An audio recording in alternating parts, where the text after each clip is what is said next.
Zabeel মামা মায়ের হাতে মাল খায়। জাবিল মামার শরম নাই। জাবিরের কাণ্ড সাথে সৃজনের কথায় সবাই শব্দ করে হেসে দেয়। লামিয়া হাসতে হাসতে বলে, তোমার জাবিন মামা সবার হাতের উত্তম মধ্যম খায় আব্বা, কিন্তু ওর এক ফোঁটা শরম নাই। আবারও সকলে হাসলো। এরপর সন্ধ্যা মেয়েটিকে আবারও সৃজনকে দেখে রাখতে বলে তারা সকলে ক্লাসের উদ্দেশ্যে এগোয়। মেয়েটিও সৃজনকে নিয়ে তার ফ্রেন্ডদের দিকে এগোয়। পেছন থেকে জাবির এগিয়ে এসে সকলের সাথে তাল মেলায়। সে সন্ধ্যার পায়ের দিকে খেয়াল করে বলে, কিরে সন্ধ্যা, তোর পায়ে জুতো কই? সন্ধ্যা যেতে যেতে বলে, রাস্তায় ওই অসভ্য লোকটার দিকে একটা ছুঁড়ে মেরেছিলাম। সন্ধ্যার কথায় সবাই হেসে বাহবা দিয়ে বলে, বাহ বাহ, আমাদের সাহসী রানী। ঘড়ির কাঁটা তখন 11টার ঘরে। ঢাকা ভার্সিটির প্রাঙ্গণে পরপর 3টি কালো রঙের গাড়ি এসে থামে। এর মধ্যে প্রথম গাড়িটি সবচেয়ে বড়, এর পরের দুটো গাড়ি তুলনামূলক ছোট। সামনের গাড়ির ড্রাইভিং সিট থেকে ড্রাইভার বের হয়ে দ্রুত পায়ে গাড়ির অপর পাশে এসে গাড়ির দরজা খুলে দেয়। ভেতর থেকে বেরিয়ে আসে বর্তমানের ইস্ট ইংল্যান্ডের মাফিয়া কিং আকাশ ভিরাজ নওয়ান, যাকে সকলে এক নাম এভি বলে চেনে। আরেকটি পরিচয়, সে একজন বিজনেসম্যান। আকাশ গাড়ি থেকে বেরিয়ে সোজা হয়ে দাঁড়ায়। পরনে সাদা কোট প্যান্ট, পায়ে সাদা জুতো, মুখে মাস্ক, চোখে সানগ্লাস। আকাশ বাঁহাতে স্যুট ঠিক করে চারিদিকে চোখ বুলায়। ঢাকা ভার্সিটির ভিসি তাকে ইনভাইট করেছে একটি বিশেষ কারণে। অনেক বড় করে আয়োজন, অর্থাৎ আকাশকে বরণ করে নেওয়ার জন্যে অনুষ্ঠান করত। তবে আকাশ নিষেধ করে দিয়েছে, বিরক্ত লাগে এসব। আকাশ এই ভার্সিটির স্টুডেন্ট, সেই হিসেবে স্যারের রিকোয়েস্ট না ফেলে এখানে উপস্থিত হয়েছে একদম সাদামাটা ভাবে। ভিসি আকাশের কথা মেনে নিয়ে সবকিছু স্বাভাবিক রেখেছে। এজন্যই সকলে আকাশকে বাহ্যিকভাবে দেখলেও কেউ চিনল না। সবাই সবার মতো স্বাভাবিকভাবেই সব কাজ করছে। ওদিকে পেছনের দুটো গাড়ি থেকে প্রায় 10 জনের মতো কালো পোশাক পরিহিত লোক বেরিয়ে আসে, যারা আকাশের থেকে সামান্য পিছিয়ে দুপাশে দাঁড়িয়ে যায়। আকাশ সামনে দৃষ্টি স্থির রেখে দৃঢ় পায়ে এগিয়ে যায় সামনের দিকে। কিছু দূর গিয়ে সন্ধ্যাকে দৃষ্টিগোচর হতেই আকাশের পা থেমে যায়। গম্ভীর স্বরে ডাকে, হালিম। আকাশের ডান পাশে দাঁড়ানো আকাশের ডান হাত বলা যায়। সে সাথে সাথে বলে, জি বস। আকাশ ডান হাত সামান্য উঁচু করে ইশারা করে আর বলে, সব গার্ডদের নিয়ে আমার আশপাশ থেকে বিদায় হ। আকাশের কথার উদ্দেশ্য না বুঝলেও অর্থটুকু বুঝে হালিম সবাইকে নিয়ে আকাশের থেকে অনেক দূরে চলে যায়। আকাশের দৃষ্টি শাড়ি পরিহিতা সন্ধ্যাতে। একটি ক্লাস করে সন্ধ্যা আর তার ফ্রেন্ডরা ক্লাসরুম থেকে বেরিয়ে এসেছে। আরো 2.5 ঘন্টা পর আবার ক্লাস আছে। এখন মাঠের কোথাও বসে সবাই মিলে লামিয়ার মায়ের হাতের খিচুড়ি খাওয়ার প্ল্যান করেছে। সন্ধ্যা আশেপাশে তাকিয়ে সৃজনকে খোঁজে। হঠাৎই একদিক থেকে সৃজনকে নিয়ে যাওয়া সেই মেয়েটি সন্ধ্যার সামনে এসে অসহায় কণ্ঠে বলে, আপু, আমি অনেক সরি। সৃজনকে 3rd ইয়ারের এক ভাইয়া আমার থেকে নিয়ে গিয়েছে। আমাকে জিজ্ঞেস করলো এটা সন্ধ্যার বাচ্চা না। আমি হ্যাঁ বললে সে সৃজনকে চাই, আমি দিতে না চাইলে জোর করেই নেয়। আমি অনেক সরি আপু। ফার্স্ট ইয়ারের মেয়েটি ভীষণ ভয় পাচ্ছে। এই ভেবে সন্ধ্যা রেগে তাকে অনেক ধমকাধমকি করে কিনা, কিন্তু সন্ধ্যা তেমন কিছুই বলল না। মৃদুস্বরে বলল, ইটস ওকে। সৃজনকে কোথায় নিয়ে গিয়েছে? সন্ধ্যার ব্যবহারে মেয়েটি স্বস্তির নিঃশ্বাস ফেলে। আঙ্গুল দিয়ে দেখিয়ে দেয় কয়েকজন ছেলের মাঝে একজনের কোলে সৃজন। সন্ধ্যা সেদিকে এগিয়ে যেতে নিলে পিছু পিছু সাইব, জাবির, লামিয়া, সাফা আসতে নিলে সন্ধ্যা বলে, তোরা আছিস না? সকলে রেগে আছে বোঝা যাচ্ছে। জাবির বলে, যাব না মানে? ওই রনির কি সাহস দেখ, আমাদের জুনিয়র ভেবে একদিন ওকে আরেকটি একে সাহায্য করে। ওর ব্যবস্থা করব আমরা, চল। সবচেয়ে বড় কথা, আমাদের ছানাকে নিয়ে গেছে ওকে তো। সন্ধ্যা জাবিরের দিকে তাকিয়ে শান্ত গলায় বলে, ওরা মেয়েদের দুর্বল মনে করে, আর একজন 2 দিন পর পর মেয়েদের পিছু লাগে। ওদের ভুল ধারণাটা ভাঙাতে হবে। চুপচাপ এখানে দাঁড়িয়ে থাক, যখন প্রয়োজন হবে আমি নিচে ডাকবো। মনে হয় না লাগবে কাউকে। কথাটা বলে সন্ধ্যা উল্টো দিকে বড় বড় পায়ে এগিয়ে যায়। সন্ধ্যার ফ্রেন্ডরা চুপচাপ দাঁড়িয়ে রইল। সাইব বিড়বিড় করে, ওকে একদিন বস্তায় ভরে মাস্তানকে ছাড়তে হবে মনে হচ্ছে। জাবিব বলল। ঠিক বলেছিস দোস্ত। সাফা ভীতু কণ্ঠে বলে। তোদের এই কাজও তো মাস্তানিদের মতো, তোরা এসব করলে আমি কিন্তু তোদের সাথে থাকবো না। সাইফ আর জাবির বিরক্ত চোখে তাকায়।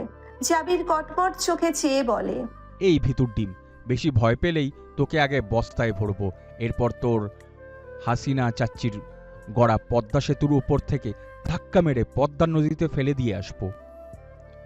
জাবিরের কথায় সাফা ভয়ও পায়, আবার চোখ মুখও কুঁচকে নেয়। হাসিনা কবে থেকে ওর চাচি হলো? কি আজব কথাবার্তা। লামিয়া সাফাকে এক হাতে জড়িয়ে নিয়ে বলে, চুপ থাক তো, একটু ভীতু বলে তোরা সব সময় সুযোগ নিস, বেয়াদব দুটো।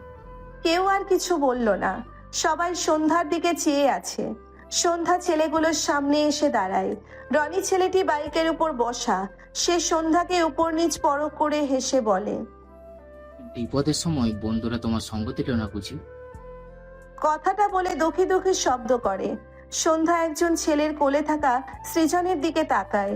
সৃজন মায়ের দিকেই চেয়ে আছে। এতক্ষণ ভয় পেলেও এখন মাকে দেখে ভয় কেটেছে তার। সে আসতে চাইছে মায়ের কাছে। সন্ধ্যা সৃজনের দিকে চেয়ে হেসে ডান হাতের বুড়ো আঙ্গুল দেখায়। মায়ের ইশারায় সৃজনও হেসে বুড়ো আঙ্গুল দেখায়। অর্থাৎ তারা জিতে গিয়েছে। বাচ্চা ছেলেটি এটাই বুঝলো। সন্ধ্যা আর সৃজনের কাণ্ডে সবার ভ্রু কুঁচকে যায়। সন্ধ্যা সৃজনের থেকে দৃষ্টি ফিরিয়ে রনির দিকে চেয়ে উত্তর করে, আমি দুর্বল নই, তাই যেখানেই যাই আপনার মতো দলবল নিয়ে যাই না। কথাটা রনির গায়ে লাগলো ভীষণ, তবে নিজেকে শান্ত করে বলে, গতকাল আমার ফ্রেন্ডের গায়ে হাত তুলেছ কোন সাহসে? সন্ধ্যা খুব স্বাভাবিকভাবে উত্তর দেয়, সে আমার ফ্রেন্ডকে অযথা উত্ত্যক্ত করেছিল, তাই ছোট্ট শাস্তি দেওয়ার বৃথা চেষ্টা করেছি মাত্র। ইন ফিউচার পুরোপুরি শাস্তি দিয়ে দিব বড় ভাই। সন্ধ্যার কথায় রনি রাগে ফেটে পড়ে। দাঁত কিরমির করে বলে, তুমি ভুলে যাচ্ছ আমরা তোমার সিনিয়র। সন্ধ্যা শান্ত কণ্ঠে বলে, ভুলিনি, বাট আমি সিনিয়র নই। ভদ্র মানুষদের সম্মান করি, অভদ্রদের নয়। কথাটা শুনতেই রনির চোখে মুখে ক্রোধ জমা হয়। বাইকের উপর থেকে উঠে এসে সন্ধ্যার মুখোমুখি দাঁড়ায়। ঘাড় বাঁকা করে বাঁকা হেসে বলে, দেখতে খারাপ না, বাট এতটাও রূপসী নয়। এত দিমাগ কিসের? আকাশ সন্ধ্যাদের থেকে খুব বেশি দূরে নয়। এতক্ষণে এখানকার কাহিনীটুকু বুঝেছে। সৃজনকে দেখে চিনতেও পেরেছে। রাস্তায় বাইকের আয়নায় সন্ধ্যাকে দেখেই এটা বুঝেছিল, এই ছেলেই সন্ধ্যার ছেলে। তাই এখানে সৃজনকে দেখে অবাক হয়নি। সে দেখতে চাইছিল সন্ধ্যার পদক্ষেপ, কিন্তু ছেলেটির কথাই আকাশের চোখে মুখে স্পষ্ট রাগ হানা দেয়। দুহাত মুষ্টিবদ্ধ করে নেয়। সানগ্লাসের আড়ালে চোখ দুটো শক্ত হয়ে এসেছে। দুহাত প্যান্টের পকেটে, বাহাত পকেট থেকে বের করে হাতটি সামান্য উঁচু করে চেইন ঘড়িতে সময় দেখল।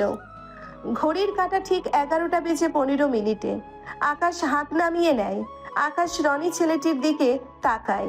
মাস্কের আড়ালে ফর্সা চাপদারিতে ভর্তি মুখাবয়বে সূক্ষ্ম ক্রূর হাসির রেখা ফুটে ওঠে। বিড়বিড় করে, 1 hour. That's all I've got. সন্ধ্যার চোখ মুখ শক্ত। ইচ্ছে করছে তাকে একটা হকি স্টিক দিয়ে পিটিয়ে পিঠের ছাল তুলে ফেলতে। শুধুমাত্র তার ছেলে এদের হাতে বলে নিজেকে শান্ত করে রেখেছে। একদিন তার এই ইচ্ছে ঠিক পূরণ করবে। সে শক্ত গলায় বলে, ভদ্রভাবে বলছি, আমার ছেলেকে দিয়ে দিন। রনি হেসে বলে, অভদ্রভাবে বল দেখি, তারপর ভেবে দেখব। সন্ধ্যা রাগ হয়। সে সৃজনকে এদের কাছ থেকে উল্টোপাল্টা কিছু করবে না বলেই এসব বলছে। সন্ধ্যা খুব ভালো করে জানে। সন্ধ্যা কিছু একটা ভেবে হাসলো।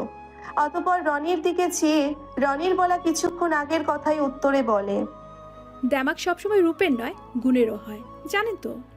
রনি ভ্রুকুচকে তাকায়। তার দৃষ্টি ঘুরে যায় তাদের থেকে সামান্য দূরত্বে জুনিয়রদের ক্রিকেট খেলায় ব্যস্ত ছেলেদের থেকে। কিছু একটা ভেবে সন্ধ্যার দিকে চেয়ে বাঁকা হেসে বলে, ওখানে ক্রিকেট খেলা হচ্ছে, আমার ফ্রেন্ড ছোড়া বলে একটা ছক্কা মেরে গুণ বিচার কর। তবে দেখি ছক্কা মারতে পারো নাকি আউট হও, কি বলো? সন্ধ্যা মোটেও ঘাবড়ালো না। উল্টে সে এই পথেই আসতে চাইছিল। এই জন্য দিমাগের কথাটা বলেছে। মাথায় কিছু খেলছে তার। সন্ধ্যা হেসে বলল, শিওর, আপনার বন্ধুরা আমাকে আউট করতে পারবে না, এটা কনফার্ম। বাট আমি জাস্ট এক বেডে আপনার বন্ধুদের মাঝ থেকে কোনো একজনকে এক একবার দুনিয়া থেকে আউট করে দিতে পারি, শর্ত এর দায়ভার আমার ঘাড়ে চাপাতে পারবেন না। রাজি? রনির চোখে মুখে বিরক্তি, মেয়েটির কথার ধার অনেক বেশি, কি যেন মিশে থাকে প্রতিটি শব্দে। ভয় পাওয়ার কথা না, না থাকলেও কেমন যেন ভয় পেয়েই যায়। এসব পাত্তা না দিয়ে সে পিছনে তাকালে সেই ছেলে এগিয়ে আসে যে গতকাল সন্ধ্যার হাতে একটা থাপ্পড় খেয়েছিল। বেচারার কান এখনো তালি লেগে আছে মনে হচ্ছে, কিন্তু সে দমল না। আজ সে সন্ধ্যাকে দেখে নিবে। এরপর সে জুনিয়রদের উদ্দেশ্যে বলে, বল আর ব্যাট রেখে জায়গাটি ছেড়ে দিতে। সন্ধ্যা সৃজনের দিকে চেয়ে একবার হাসলো।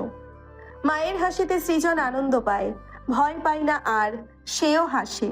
সন্ধ্যা এগিয়ে যায় খেলার স্থানের দিকে। পেছন থেকে রনি বলে, আহা, খালি পা কেন? জুতো লাগবে বিয়াপ। ততক্ষণে সন্ধ্যা হাতে ব্যাট নিয়ে দাঁড়িয়েছে লাইনে। রনির কথায় সে ব্যাট সামান্য উঁচু করলো ছুঁড়ে মারার জন্য, কিন্তু সৃজনের জন্য থেমে গেল, নিজেকে শান্ত করলো, অতঃপর হেসে বলল, আপনাদের মতো একটা অসভ্যকে সায়স্তা করতে জুতো খরচ করে ফেলেছি। হয়েছে বললাম, গুণের ড্যামাক আমার। কথাটা শুনতে পাই আকাশ, মুখটা থমথমে হয়ে যায়। সন্ধ্যা কথাটা তাকে মিন করে বলেছে বুঝতে অসুবিধে হলো না তার। রাগ করা উচিত হয়তো তার, তবে রাগলো না সে। চোখ বুজে নিজেকে খুব সুন্দরভাবে সামলালো। এরপর চোখ মেলে সন্ধ্যার দিকে চেয়ে নিজেকে সান্ত্বনা স্বরূপ বিড়বিড় করলো।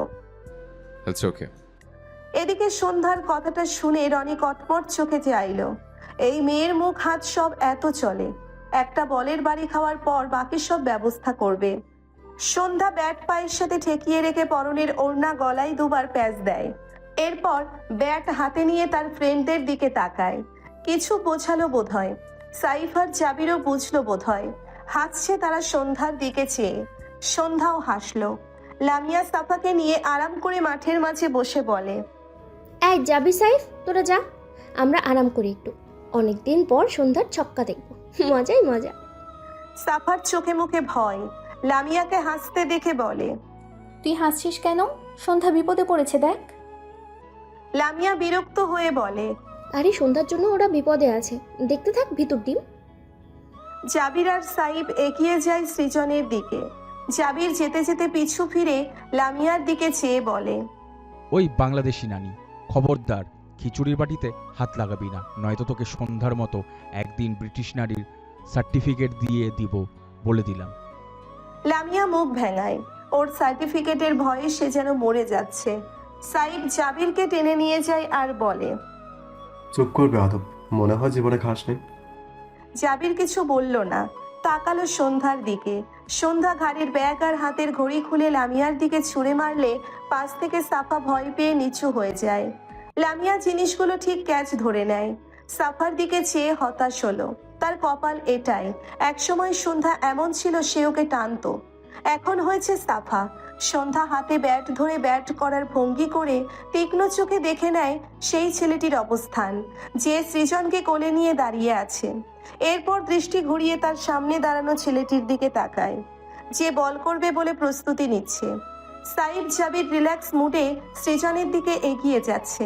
রনি সন্ধ্যার দিকে তাকিয়ে আছে। এই মেয়ের কনফিডেন্স দেখে সে কেমন যেন ঘেমে যাচ্ছে। কি জ্বালা!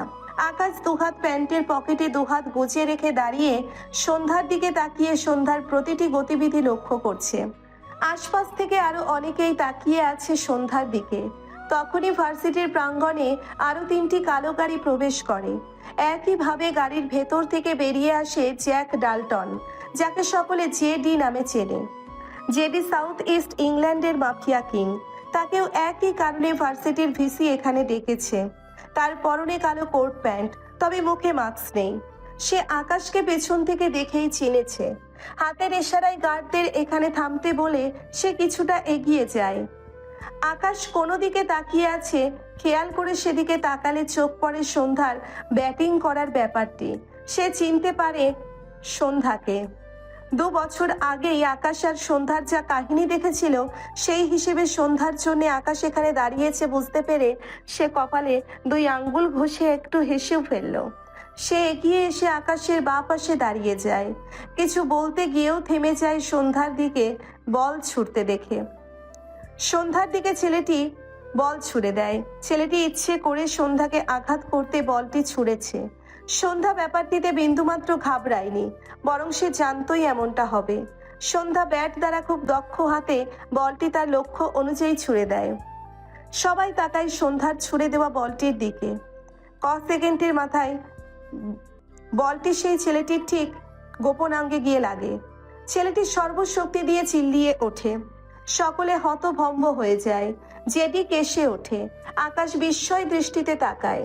কিছু হবে ভাবছিল, কিন্তু এতটা আশা করেনি। ওদিকে রনি সহ সকলে তাদের ফ্রেন্ডদের দিকে দৌড় দেয়। সাইফ, জাবির, লামিয়া শব্দ করে হাসে। তারা জানতো এমনটা হবে। সাফা অবাক হয়ে দেখে সন্ধ্যাকে। এদের সাথে পরিচয়টা অল্প দিনের তো, তাই এখনো অনেক কিছু জানা বাকি। কিন্তু তাই বলে মেয়েটি আর ভাবতেই পারে না। এদিকে সন্ধ্যা হাতের ব্যাট ছুঁড়ে ফেলে ছেলেটির দিকে চেয়ে হাসলো। দুহাত জমা করে দুবার ঝাড়া দেওয়ার ভঙ্গি করে সৃজনের দিকে এগোয়। দলের আঘাত পেয়ে বেচারা ছেলেটি এতক্ষণ দাঁড়িয়ে থাকতে পারলেও এবার আর পারল না। হাত ঢিলে হয়ে আসে। সে পড়ে যেতে নেয়। কোলে থাকা সৃজন পড়ে যেতে নেয়। ভয় পেয়ে চেঁচিয়ে ওঠে, মা। ছেলের কণ্ঠ পেয়ে সন্ধ্যা দৌড় দেয় সেদিকে। সাইফ আর জাবির সৃজনকে ধরতে দেয়। তার আগে অল্প দূরত্বে দাঁড়ানো আকাশ এগিয়ে এসে সবার আগে বাহাতে সৃজনকে কোলে তুলে নেয়। সৃজন দুহাতে আকাশের গলা জড়িয়ে ধরে। প্রথমে ওই ছেলেটির চিৎকার, এখন পড়ে যাওয়ার ব্যাপারটিতে সে ভীষণ ভয় পেয়েছে। বাচ্চাটির শরীর কাঁপছে মৃদু। সাইফ, জাবির স্বস্তি পায় সৃজন পড়ে না যাওয়ায়। ওদিকে সন্ধ্যাও স্বস্তি পায় ছেলেটিকে কেউ ধরে নিয়েছে দেখতে পেয়ে। সন্ধ্যা দৌড়ে থামিয়ে বড় বড় পায়ে আকাশের সামনে এসে দাঁড়ায়। আকাশের চোখ মুখ শান্ত, মাস্ক সানগ্লাসের আড়ালে, তাই সে চিনতে পারল না। হাঁপানোটা একটু থামলে সন্ধ্যা আকাশের দিকে তাকিয়ে কৃতজ্ঞতার সুরে বলল, আপনাকে অনেক অনেক ধন্যবাদ ভাইয়া। আকাশের তীক্ষ্ণ দৃষ্টি সন্ধ্যার পানে। সন্ধ্যার মুখে ভাইয়া ডাকটি ঠিক তার পছন্দ হলো না। সন্ধ্যা সৃজনকে নেবার পর হাত বাড়ায়। আকাশ কিছু একটা ভেবে সূক্ষ্ম হাসে। সে সৃজনকে সন্ধ্যার দিকে বাড়িয়ে না দিয়ে বাহাত ঢিলে করে দেয়। সৃজন পড়ে যেতে নেয়। আবার চেঁচিয়ে ওঠে। সন্ধ্যা ভয় পেয়ে দ্রুত নিচু হয়ে সৃজনকে কোলে তুলে নেয়। সৃজন এবার মায়ের গলা জড়িয়ে ধরে ফুপিয়ে ওঠে। ভয় পেয়েছে ভীষণ। সন্ধ্যা সৃজনকে ধরে নিয়েছে দেখে মাস্কের ভেতর আকাশের হাসির পরিধি দীর্ঘ হয়। সন্ধ্যা সৃজনকে বুকে চেপে সোজা হয়ে দাঁড়ায়। রেগে তাকায় আকাশের দিকে। রাগান্বিত স্বরে বলে, আপনার সাহস কি করে হয় আমার ছেলেকে ফেলার? কথাটা বলতে বলতে সন্ধ্যা তার ডান হাতে আকাশের বুকে গায়ের জোরে একটা ধাক্কা দেয়। এতক্ষণ ব্যাট করা দৌড়ানো সৃজনকে পড়তে দেখে আগলে নেয়া সব মিলিয়ে সন্ধ্যার শরীরটাও কাঁপছে। ফলস্বরূপ আকাশকে ধাক্কা দিয়ে সে নিজেই এক পা পিছিয়ে যায়। আকাশ বোধহয় মজা পেল। দুহাত প্যান্টের পকেটে গুজে দাঁড়ায়। সন্ধ্যা মানল না। সে এগিয়ে এসে আকাশের কোট শক্ত করে ধরে ফুঁসতে ফুঁসতে বলে, আপনাকে দেখে নেব, অসভ্য লোক। আকাশ কিছুই বলল না। মাস্কের আড়ালে শুধু সন্ধ্যাকে দেখে গেল। সৃজন মায়ের বুক থেকে মাথা তুলে আকাশের দিকে তাকায়। আকাশের চোখে খুব সুন্দর একটা সানগ্লাস দেখে ভেজা চোখে চেয়ে ঠোঁট ফুলিয়ে বলে, মা, সানগ্লাস নিব। ছেলের কথা সন্ধ্যা বুঝতে পারল। আকাশের সানগ্লাস দেখে কথাটা বলেছে বুঝলো। সন্ধ্যা আকাশের কোট থেকে হাত সরিয়ে আকাশের চোখ থেকে সানগ্লাস ছিনিয়ে নেওয়ার মতো করে খুলে নিয়ে উল্টো ঘুরে সামনে এগোতে এগোতে সানগ্লাসটা সৃজনের চোখে পরিয়ে দেয় আর শক্ত গলায় বলে, সানগ্লাসটা আমার ছেলের পছন্দ হয়েছে। তাছাড়া আমার ছেলেকে ফেলে দেওয়ার জরিমানা এটা। সন্ধ্যা সানগ্লাস খুলে নিয়ে আকাশের চোখের দিকে একবার তাকালেই হয়তো সে আকাশকে চিনতে পারত, কিন্তু তাকালো না। অসভ্য লোকটার সামনে আর দাঁড়াতে ইচ্ছে করেনি তার। সৃজন পছন্দের সানগ্লাস পেয়ে ভীষণ খুশি। চোখে সানগ্লাস পরে সে আকাশের দিকে তাকিয়ে হাসে। ওদিকে সাইফ আর জাবির আর এক দিক দিয়ে হাঁটতে হাঁটতে সন্ধ্যাদের দিকে এগোয়। জাবির মাথায় হাত দিয়ে বলে, নানি তো নয়, যেন সোনায় মোড়ানো 1000 কোটির আনি। সন্ধ্যার কথায় আর কাজে আকাশের মাঝে আহামরি ভাবান্তর বোঝা গেল না। সে কেবল চেয়ে রইল। দৃষ্টি সন্ধ্যা হাঁটু বরাবর দুলতে থাকা লম্বা বেনুনিতে। ঠোঁট বাঁকিয়ে সামান্য হেসে আওড়ায়। নাইস লোক। ততক্ষণে জেডি আকাশের পাশে এসে দাঁড়িয়েছে। আকাশের বলা কথাটি শুনতেও পেয়েছে। সে পেছন দিয়ে আকাশের কাঁধের উপর হাত রেখে সন্ধ্যার দিকে চেয়ে হেসে বলে, পুরনো প্রেম জেগে উঠেছে অভিযান। Good good. But remember that মেয়েটি বিবাহিত প্লাস এক বাচ্চার মা। জেডির কথায় আকাশের চোখে মুখে বিরক্তি দেখা দেয়। মনে হলো এই কথাটা সে শুনতে চায় না। অসহ্য রকম বিরক্ত লাগে এটা ভাবলেই। ঘাড় ফিরিয়ে জেডির দিকে চেয়ে দাঁতে দাঁতে চেপে বলে। I know. সৃজন মায়ের কাঁধে থুতনি ঠেকিয়ে সামনে তাকায়, দৃষ্টি জেডির দিকে। হঠাৎই শব্দ করে বলে ওঠে। জেলিয়ে। শব্দটি শুনে জেডি আর আকাশ দুজনেই সৃজনের দিকে তাকায়। ভ্রু কুচকে যায় দুজনের। অরুণ এক প্রকার দৌড়ে সন্ধ্যার দিকে আসছিল। ঘুম থেকে উঠতে দেরি হয়ে গিয়েছে। সন্ধ্যা খুব রাগ করে দেরি করলো। সৃজনকে অন্যের কাছে রেখে ভরসা পায় না। সে জেডিদের পাশে দিয়ে যাওয়ার সময় সৃজনের বলা জেলি শব্দটা শুনে থেমে যায়। সৃজনের দৃষ্টি অনুসরণ করে বাদিকে ঘাড় বাঁকালে একদম তার পাশে জেডিকে দেখে অবাক হয়। মাথাটা আরেকটু এগিয়ে নিয়ে আকাশের চোখ দেখে বুঝলো জেডির পাশে ওটা আকাশ। সে বাড়ি থেকে বের হওয়ার সময় জেনেছে জেডি আর আকাশ গতকাল বাংলাদেশে ফিরেছে। এজন্য এদের বাংলাদেশে দেখে অবাক হলো না, অবাক হলো এদের ঢাকা ভার্সিটি দেখে। তবে সে সৃজনের বলা জেলি কথাটার উত্তর দিতে জেডির ঘাড়ের উপর হাত রেখে বলে, জেনি শব্দটা তোকেই বলেছে। জেনি শব্দটা ওর জন্য কঠিন। নিজের নামের এত সুন্দর রূপ কেমন লাগলো বাবু? ক্রেডিট তো আমার। অরুণের কথা শুনে জেডি ডান দিকে ফিরে অরুণের দিকে তাকায়। জেডির শব্দটা মারাত্মক অদ্ভুত লাগলো তার কাছে, তাই বলে তার নামটাকে একেবারে জেলি বানিয়ে দিবে। চোখ মুখ কুচকে আওড়ায়। জেলি?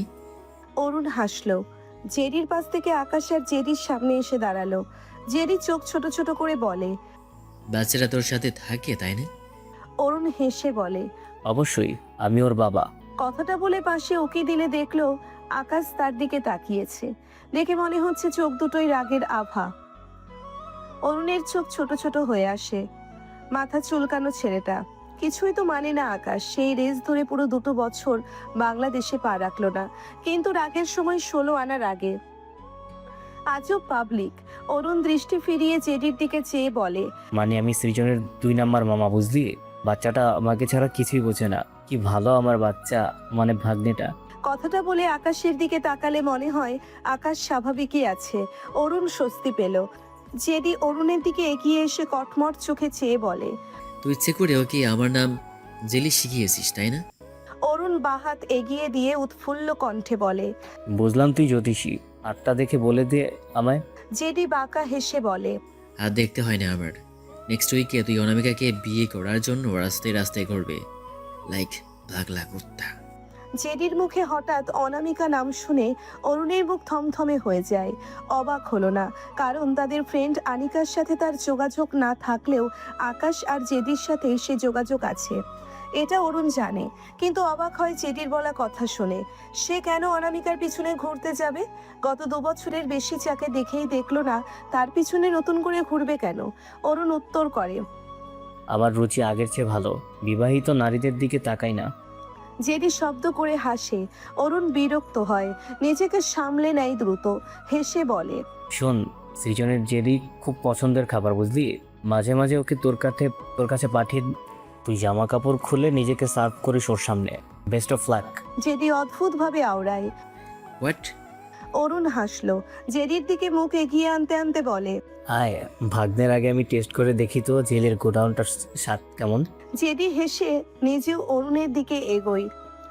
অরুণ এটা দেখে দ্রুত দুপা পেছায়, কোমরে হাত রেখে বলে, ছি, আগে তোর শুধু আকাশের দিকে নজর ছিল, এখন আমার দিকেও। ছি ছি, মানুষের উন্নতি হয় আর তোর অবনতি। ছি। জেডি রেগে তাকায় অরুণের দিকে। আকাশ ফোনে কোনো ইম্পর্টেন্ট কাজ করছিল। অরুণের এত জোরে কথা বলায় অসহ্য রকমের বিরক্তি নিয়ে মাথা উঁচু করে তাকায়। কিছু বলার আগেই অরুণ এগিয়ে এসে আকাশের মুখ থেকে মাস্ক খুলে নেওয়ার জন্য ডান হাত বাড়ালে আকাশ বিরক্ত হয়ে অরুণের হাত ঝাড়া মেরে সরিয়ে দেয়। রেগে বলে, কি প্রবলেম? অরুণ চোখ ছোট ছোট করে বলে, নতুন বইয়ের মতো মুখ ঢেকে আছিস কেন? অনেকদিন দেখি না, বন্ধুকে মুখটা দেখিয়ে ধন্য হ। আকাশ আবারও ফোনে মগ্ন হয়ে গম্ভীর গলায় বলে, তোকে মুখ দেখানোর জন্য দেশে ফেরিনি আমি। অরুণ অবাক হয়ে বলে, তো কাকে মুখ দেখানোর জন্য ফিরলি? বউকে তো। এটুকু বলে থেমে যায় অরুণ। আকাশ রেগে তাকিয়েছে বেচারার দিকে। অরুণ ঢোক গিলল। এই শালা স্মৃতি হারিয়ে বউ মানে না। তাদের সত্যি শুনলে তো এ শুধু রেগেই যায়, তাই আর এই বাক্য শেষ করলো না। অতঃপর সে মেকি হেসে বলল, না মানে ভেরি সরি, আমি বলতে চেয়েছিলাম তুই চরম সিঙ্গেল, তোর বউ থাকতেই পারে না, আর বাচ্চা তো বিলাসিতা। কথাগুলো বলে অরুণ মনে মনে বিড়বিড় করে। তোর কপালে বহু দুঃখ আছে রে আকাশ। এখনো আকাশকে নিজের দিকে রেগে তাকিয়ে থাকতে দেখে অরুণ অসহায় চোখে তাকায়। রাগলে এর সোনালি চোখগুলো কেমন ঝিলিক দেয় দেখো। অরুণ আকাশের উদ্দেশ্যে হতাশ কণ্ঠে বলে, ভাইরে একটু কম করে রাখিস, আগের মতো তো লেন্স পরিস না, রেগে তাকালে মনে হয় আমার সামনে সত্যিকারের নাগিন দাঁড়িয়ে আছে। আকাশ কিছু বলতে গিয়েও থেমে যায়। দৌড়ে মাঠের মাঝে গোল হয়ে বসা সন্ধ্যাদের দিকে চেয়ে অরুণের উপরে যা রেগেছিল তার কয়েক গুণ বেড়ে গেল বোধহয়। কারণটা অবশ্য সন্ধ্যার সব ফ্রেন্ড সার্কেলের মাঝে দুটো ছেলে, অর্থাৎ সাইফ আর জাবিরকে নিয়ে। আকাশ আর এখানে দাঁড়ালো না, অরুণকে পাশ কাটিয়ে ভিসির অফিসের দিকে এগিয়ে যায়।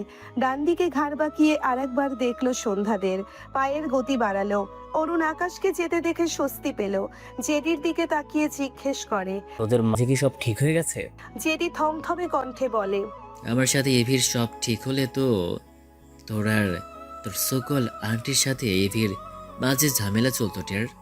অরুণ হেসে জেডির কাঁধে হাত রেখে বলে, সত্যি বলতে তুই মানুষটা খারাপ না, কিন্তু আমার তোকে জাস্ট অসহ্য লাগে। জেডি অরুণের দিকে বেশ কয়েক সেকেন্ড দৃষ্টি রেখে বলে, বিশ্বাসঘাতকের লিস্টে তোর আগে কেউ যেতে পারবে না। অরুণ জেডির কথা শুনে শব্দ করে হাসে। হাসতে হাসতে বলে, তোর সাথে আমি একমত। জেডি কেমন করে যেন তাকায় অরুণের দিকে। দীর্ঘশ্বাস ফেলে টপিক পাল্টে হেসে বলে, এভির ক্যারেক্টার একেবারে লুজ হয়ে গিয়েছে বুঝলি অরুণ। বিয়াত্তা মেয়েদের দিকে নজর দেই, ওকে দ্রুত বিয়ে দিতে হবে, মেয়ে খোঁজ। কথাটা বলে সে অরুণের পাশ কাটিয়ে ভিসির রুমের দিকে যায়। যেতে যেতে বলে, তোদের বলা বানোয়াট গল্পের নায়িকা এক বাচ্চার মাকে যেন আনিস না আবার। এবি ওর চেয়ে বেটার কাউকে ডিজার্ভ করে। অরুণ অবাক হলো। নায়িকা বলতে জেডি সন্ধ্যাকে বুঝিয়েছে এটা বুঝেছে, কিন্তু আকাশ বিয়াত্তা মেয়েদের দিকে নজর দেয় মানে?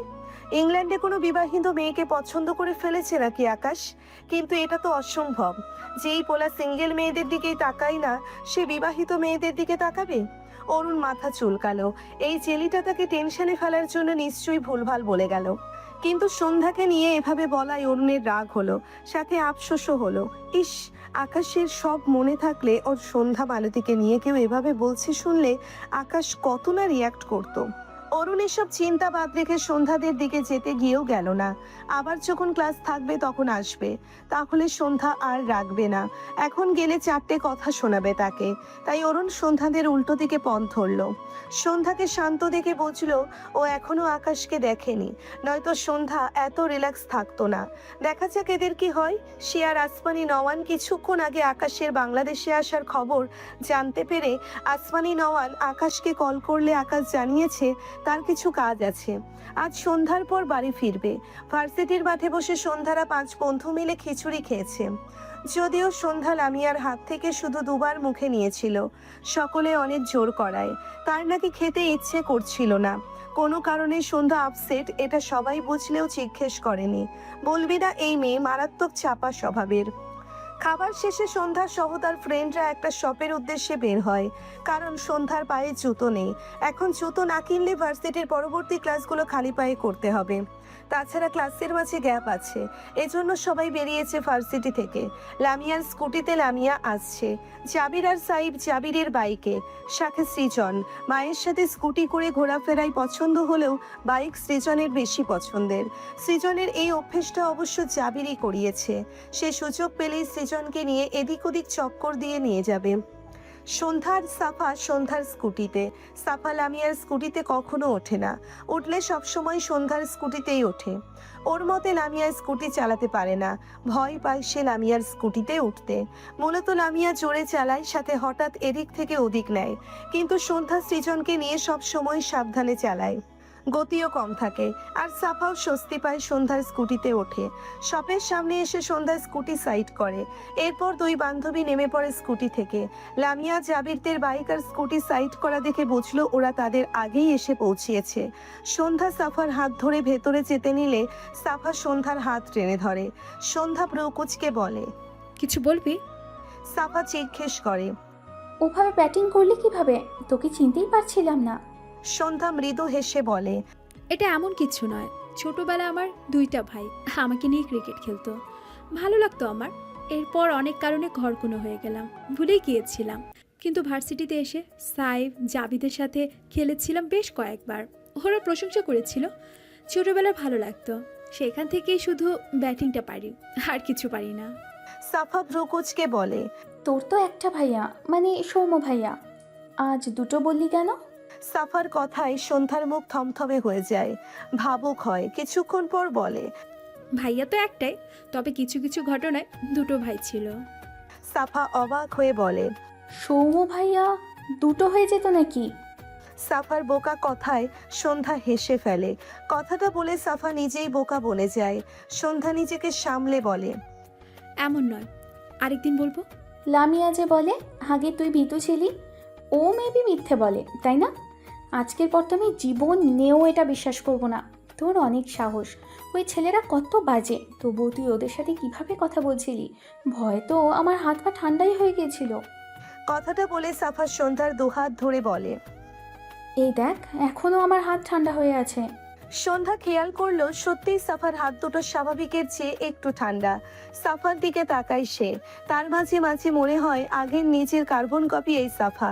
সন্ধ্যা দীর্ঘশ্বাস ফেলে বলে, তোর জায়গায় আগের আমি থাকলে আমার জ্বর উঠতো শিওর। সাফা মাথা নেড়ে বলে, তোদের কথা জীবনেও বিশ্বাস করব না। আমি তোদের মাঝে পড়ে এসেছি বলে তোরা আমাকে বোকা বানাস, তাই না? সন্ধ্যার মুখ মলিন হয়। তার নিজেরও তো বিশ্বাস হয় না। মাঝে মাঝে নিজেকে কেমন অচেনা লাগে। মনে হয় সে অন্য কাউকে নিজের মাঝে প্রতিনিয়ত লালন করে। কিন্তু এসবের কারণ মনে পড়লে সন্ধ্যার কষ্ট হয়। এই তো এখনো হচ্ছে। বড় করে শ্বাস ফেলে একটা। ডান হাত সাফার গালে রেখে মলিন স্বরে বলে, একটা কথা মনে রাখবি, যাদের দেয়ালে পিঠ থেকে যায় তারা সবাই বাঁচে না। অনেকেই রাস্তা খুঁজে না পেয়ে সেই দেয়ালের পিঠ থেকে নিজের প্রাণ হারায়। আর যারা বেঁচে ফিরে তারা সেই শক্ত দেয়াল ভেঙে দেওয়ার জন্যই বাঁচে। সাফা মুখ কুঁচকে বলে, এত কঠিন কথা? এর চেয়ে পড়াশোনা সহজ। তোর কথা কিছুই বুঝলাম না। সন্ধ্যা সাফার হাত ধরে শপের ভেতরে যেতে যেতে বলে, বুঝতে হবে না, যেদিন ধৈর্যের বাঁধ ভাঙবে সেদিন নিজেই বুঝে যাবি। ভেতরে আয়। সামনে অনেক জুতো সাজানো, যেখানে সন্ধ্যা সহ তার ফ্রেন্ডরা দাঁড়িয়ে আছে। জাবিবের কোলে সৃজন। সন্ধ্যা একটি টুলে বসে আছে, বেশ কয়েকটি চটি সামনে রাখা। সন্ধ্যা ডান পা উঁচু করে চটি পায়ে দিতে নিলে দোকানদার তার পা ধরে পরিয়ে দিতে নেয়। ব্যাপারটি সন্ধ্যা খেয়াল করতেই দ্রুত পা নামিয়ে নেয়, যেন কিছু দেখে ভয় পেয়েছে। দোকানে বসা লোকটিও অবাক হয়ে জিজ্ঞেস করে, কি হইছে আপা? পয়রা দেখেন, এটা আপনার পায়ে ঠিক হইব? সন্ধ্যা ঢোক গিলল। কিছু মনে পড়ে গেল বোধ হয়। তার আর আকাশের বিয়ের পরপর একবার আকাশের সাথে জুতো কিনতে এসেছিল এরকম একটা শপে। দোকানদার তার পায়ে হাত দিলে নিয়ে আকাশ সেই লোককে ধমকে জিজ্ঞেস করেছিল। বউকার? লোকটির উত্তর ছিল, স্যার আপনার। এরপর আকাশ সেই লোকটির গালে একটি থাপ্পড় দিয়ে বলেছিল, বউ আমার। পায়ে হাত দিয়েছিস তুই? এসব তো মিলল না, তাই একটা ডোজ দিলাম। কথাগুলো সন্ধ্যার স্পষ্ট মনে আছে। সেই দিনগুলোর এক একটি দৃশ্য আজও কি ভীষণ স্বচ্ছ। সন্ধ্যা ডানে বায়ে ঘাড় ফিরিয়ে তাকালো। আকাশ এখানে নেই। শুধু এখানে নয়, এই বাংলাদেশেই নেই। শুধুমাত্র তারই জন্য, তাকে সহ্য করতে পারে না বলে। তবুও সন্ধ্যার দৃষ্টি মাঝখানে এলোমেলো হয়। মেয়েটার অস্থির লাগলো ভীষণ। হঠাৎ করেই সন্ধ্যা উঠে দাঁড়ালো। দোকানদারদের উদ্দেশ্যে বলে, এগুলো রেখে দিন। কথাটা বলে সন্ধ্যা জাবিরের সামনে এসে জাবিরের কোল থেকে সৃজনকে নিয়ে বাইরে যেতে যেতে বলে, বাসে যাচ্ছি আমি, তোরা ভার্সিটি যা। বাসে জুতো চটি আছে, কিনতে হবে না। সন্ধ্যার কথায় সবাই অবাক হলো। দ্রুত সন্ধ্যার পিছু পিছু আসে আর জাবির বলে, কি হলো? এই তো জুতো পায়ে দিচ্ছিলি। মেয়ে মানুষেরা তো মোট সুইং ভাই। সৃজন দুহাতে মায়ের গলা জড়িয়ে ধরে পিছনে জাবিবের দিকে তাকিয়ে বলে, মুড চুইং জবল ভাই। জাবির চোখ মুখ কুচকে বলে, সবাই ভাই আমি, তোর মায়েরও ভাই, তোরও ভাই, জাতির ভাই আমি।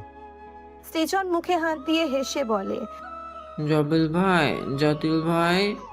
জাবির আর সৃজনের কথা কেউ আপাতত পাত্তা দিল না। সন্ধ্যা তার স্কুটির কাছে এসে দাঁড়ায়। লামিয়া দৌড়ে এসে সন্ধ্যাকে টেনে তার দিকে ফিরিয়ে বলে, সন্ধ্যা কি হয়েছে তোর বলবি? খিচুড়িও খাইলি না, আর এখন জুতা পরতে গিয়ে বাসায় চলে যাচ্ছিস। এমন আজব বিহেভ করছিস কেন? সন্ধ্যা মৃদু স্বরে বলে। কিচ্ছু হয়নি, ঘুম পাচ্ছে আমার, বাসায় গিয়ে ঘুমাবো। তোরা ক্লাসে যা, কাল দেখা হবে। সাইব একজোড়া চটি কিনে মাত্র দোকান থেকে বের হয়। সন্ধ্যাদের দেখে এগিয়ে এসে সন্ধ্যার পায়ের কাছে চটি জোড়া শব্দ করে রেখে বলে, জীবন কারোর জন্য থেমে থাকে না, এটা সন্ধ্যার কমন ডায়লগ। ওর কমন ডায়লগ এটা হওয়া অস্বাভাবিক না, কারণ তার জলজন্ত প্রমাণ সন্ধ্যা নিজে, তাই না? সাইফের কথা শুনে সবাই সাইফের দিকে তাকায়। সন্ধ্যা ঢোক গিলল, মাথা তুলল না সে, চটি জোড়ার দিকে চেয়ে বলে। এসব কেন বলছিস? সাইফ সৃজনকে কোলে নিয়ে সন্ধ্যার দিকে চেয়ে বলে, কারণ তুই আকাশ ভাইকে ছাড়া জীবন চালে নিয়ে গেলেও সামান্য জুতো কিনা থামিয়ে দিচ্ছিস। সন্ধ্যার সাথে সাথে মাথা উঁচু করে ঘোর প্রতিবাদ করে বলে। মোটেও না, আমি। সাইফ মাঝখান থেকে বলে। সৃজন তোকে দেখছে। সন্ধ্যা সৃজনের দিকে তাকালে দেখলো বাচ্চা ছেলেটি মায়ের দিকে এমনভাবে চেয়ে আছে যেন এখনই কেঁদে দিবে। সন্ধ্যা দ্রুত তার ঝাপসা চোখ জোড়া নামিয়ে নেয়, চোখ বুজে নিজেকে সামলাতে চায়। সকলের বুক থমথমে হয়ে যায়। এতক্ষণ সাইব একা বুঝেছিল, এখন সকলেই বুঝেছে সন্ধ্যার ব্যাপারটি। কয়েক সেকেন্ডের মাঝে সন্ধ্যা নিজেকে সামলে নেয়, দু হাতে চোখ ডোলে চোখ মেলে সৃজনের দিকে চেয়ে হেসে ডাকে, আপা। মায়ের হাসি মুখ দেখে সৃজনের মুখে হাসি ফুটে ওঠে। দুহাত বাড়িয়ে দেয় সন্ধ্যার কাছে আসার জন্য। সন্ধ্যা কোলে নিতে চায় সৃজনকে, তখনই জাবিরের নজরে আসে একটি ছেলে সন্ধ্যার দিকে হুমড়ি খেয়ে পড়বে ভাব। জাবির দ্রুত সন্ধ্যায় বাহাতের বাহু বরাবর ধাক্কা দেয় ডান দিকে। স্বরূপ সন্ধ্যা ডান দিকে দাঁড়ানো সাফার সাথে জোরে সোরে ধাক্কা খায়। সন্ধ্যা নিজেকে সামলে নিলেও সাফা উল্টে পড়ে রাস্তায়। সন্ধ্যা হতভম্ব হয়ে যায়। দ্রুত সাইফ আর সৃজনের দিকে তাকিয়ে সৃজনকে সাইফের কোলে ঠিকঠাক দেখে স্বস্তি পায়। কে ধাক্কা দিল এটা দেখতে সন্ধ্যা বাদিকে ফিরলে চোখে পড়ে সে যেখানে দাঁড়িয়েছিল সেখানে মাত্র একটি ছেলে হুমড়ি খেয়ে এসে পড়ছে। তখনই পেছন থেকে একটা বড়সড় হাতুড়ি টাইপ কিছু ছেলেটির মাথার পিছনে এসে শক্ত আঘাত করে। ফলে ছেলেটি আরো দুকদম সামনে এগিয়ে হুমড়ি খেয়ে পড়ে। মাথার পাশে শব্দ করে পড়ে যায় সেই হাতুড়ি। সাথে ছেলেটির মুখ থেকে কয়েক দলা রক্ত ছিটকে সন্ধ্যার পায়ের কাছে এসে পড়ে। হঠাৎ এহেন ঘটনায় সন্ধ্যা সহ সকলে বিস্ময় দৃষ্টিতে তাকায়। সাফা ভয়ে মৃদু চেঁচিয়ে ওঠে। সন্ধ্যা আর লামিয়া দ্রুত সাফার দিকে এগিয়ে গিয়ে সাফাকে টেনে তোলে। সন্ধ্যা বিচলিত কণ্ঠে বলে, ঠিক আছিস? আমাকে কেউ ধাক্কা দিয়েছে, বুঝতে পারিনি আমি। সাফা রাস্তায় পড়ে থাকা রক্তাক্ত দেহে একবার তাকিয়ে দ্রুত দৃষ্টি ফিরিয়ে নেয়। সন্ধ্যার দিকে সেটিয়ে গিয়ে কাঁপা কণ্ঠে বলে, আমি বাড়ি যেতে চাই। জাবিবের কণ্ঠ পেয়ে সন্ধ্যা বাদিকে ফিরে তাকায়। জাবির হাঁটু মুড়ে বসে রাস্তায় পড়ে থাকা ছেলেটিকে উল্টো করে শোয়ালে দেখলো ছেলেটির মুখের অবস্থা যাকে বলে একেবারে বিভৎস। মুখ সহ পুরো বডি রক্তাক্ত। চেহারা দেখে মনে হচ্ছে পুরো মুখ বিকৃত করে দিয়েছে কেউ, একটুও চেনা যাচ্ছে না। ছেলেটির অবস্থা দেখে জাবির, সাইব সহ সকলের শরীর শিরশির করে ওঠে। সন্ধ্যা দ্রুত পায়ে কয়েক কদম এগিয়ে এসে দাঁড়ায়, বিস্ময় কণ্ঠে বলে, কে এটা? আর এর এই অবস্থা কে করলো? জাবির লোকটির মুখ ধরে এপাশ ওপাশ করছিল, বেঁচে আছে কিনা বোঝার চেষ্টা করছে। চোখে মুখে অজস্র বিস্ময়। সন্ধ্যার কথা শুনে আশেপাশে তাকালে তেমন কাউকেই দেখতে না পেয়ে চিন্তিত কণ্ঠে বলে, বুঝতে পারছি না, লোকটা তো চেনাই যাচ্ছে না। কি বিচ্ছিরি অবস্থা করেছে, কিন্তু বেঁচে আছে। সাইফের কোলে সৃজন এদিক ফিরতে নিলে সাইফ সৃজনের মাথায় হাত রেখে বলে, মামা চোখ বন্ধ রাখো, তাহলে অনেক চকলেট দেবো। ছোট্ট সৃজন সাইফের কথায় খুশি হয়। দু হাতে সাইফের গলা শক্ত করে ধরে চোখ বুজে হেসে বলে, আত্মা সাইব মামা বলো। সৃজনের কথায় সাইফ মৃদু হাসলো। এরপর সে রাস্তায় পড়ে থাকা ক্ষত লোকটির দিকে চেয়ে বলে, একে আমার চেনা চেনা লাগছে। সাথে সন্ধ্যাও বলে, আমারও মনে হচ্ছে ভার্সিটির কেউ। তখনই কয়েকজন ছেলে দৌড়ে এসে দাঁড়ায় জাবিরদের এখানে। তার মধ্যে একজন ক্ষত লোকটির পাশে ধপ করে বসে হাঁসফাঁস কণ্ঠে বলতে থাকে, রনি, এই রনি, ঠিক আছিস রনি? পরিচিত ছেলে সাথে পরিচিত নাম শুনে সন্ধ্যা, সাইব, জাবির, লামিয়া, সাফা সকলে বিস্ময় দৃষ্টিতে তাকায়। জাবির একবার আহত ছেলেটির দিকে তাকায় তো একবার রনির ফ্রেন্ডের দিকে তাকায়। তার মানে এই আহত ছেলেটি আর কেউ নয়, সন্ধ্যার পিছনে লাগা সেই ছেলে রনি। কিন্তু এর এই অবস্থা কে করলো? জাবির অস্ফুট স্বরে আওড়ায়। রনি? জাবিরের কথাটি রনির ফ্রেন্ডের কানে আসতেই সে রনিকে ছেড়ে জাবিরের দিকে তেড়ে গিয়ে জাবিরের কলার ধরে রাগান্বিত স্বরে বলে, ওর এই অবস্থা তোরা করেছিস তাই না? ছাড়বো না তোদের। ছেলেটির কথায় সন্ধ্যারা সবাই অবাক হয়। সাইব সৃজনকে সন্ধ্যার কোলে দিয়ে বলে, সাইডে যা। সন্ধ্যা সৃজনকে নিয়ে এক সাইডে গিয়ে দাঁড়ায়। সৃজন এখনো চোখ বুজে রেখেছে। ওই যে সাইব বলল চোখ বন্ধ রাখলে তাকে চকলেট দিবে, ওটাই মানছে সে। কোল পরিবর্তন হয়ে মায়ের কোলে এসেছে, এটা সে বুঝেছে মায়ের গায়ের গন্ধ পেয়ে। সৃজন ডাকে, মা, সন্ধ্যা উত্তর করে, জি আব্বা। এখানে কি হয়েছে? সন্ধ্যা সৃজনের পিঠে হাত বুলিয়ে বলে, কিছু হয়নি আব্বা, তুমি চোখ বন্ধ করে রাখো। সৃজন মেনে নিয়ে চোখ খুলল না। এদিকে সাইব জাবিবের পাশে এসে দাঁড়িয়েছে। রনির ব্যাচ তাদের এক ব্যাচ সিনিয়র, সে অহেতুক ঝামেলা চাইল না। অতঃপর রনির ফ্রেন্ডের উদ্দেশ্যে বলে, ভাইয়া আমরা এসব ব্যাপারে কিছু জানি না, জাবিরকে ছাড়ুন। সাইফের কথা কানে নিল না ছেলেটি, উল্টে সে রেগে জাবিরের গলা চেপে ধরে। এবার জাবির রেগে ছেলেটিকে ধাক্কা দিয়ে বলে, একদম গায়ে হাত দিবি না, যত সব সিনিয়র নামে কুত্তার দল। ছেলেটি আবারও তেড়ে আসতে নিলে রনির অন্যান্য ফ্রেন্ডরা তাকে আটকে দেয়। আহত রনিকে হসপিটাল নিতে হবে, তাই তারা এখানে থেকে সময় নষ্ট করলো না। রনিকে নিয়ে গাড়িতে উঠায় দ্রুত। জাবির রাস্তা থেকে উঠে দাঁড়ায়, সাইফের ঘাড়ে হাত দিয়ে আশেপাশে সূক্ষ্ম দৃষ্টি ঘোরায়। এই রনিই তো সবার অবস্থা খারাপ করে, আর আজ সেই রনির অবস্থা খারাপ অন্য কেউ করেছে। ব্যাপারটি অবিশ্বাস্য লাগছে। সন্ধ্যা সৃজনকে নিয়ে দাঁড়িয়ে ভাবছে কিছু। সে ভার্সিটিতে অমন কাণ্ড বাঁধিয়ে সে একটু আধটু ভয় পাচ্ছিল। ভয়টা সৃজনকে নিয়ে।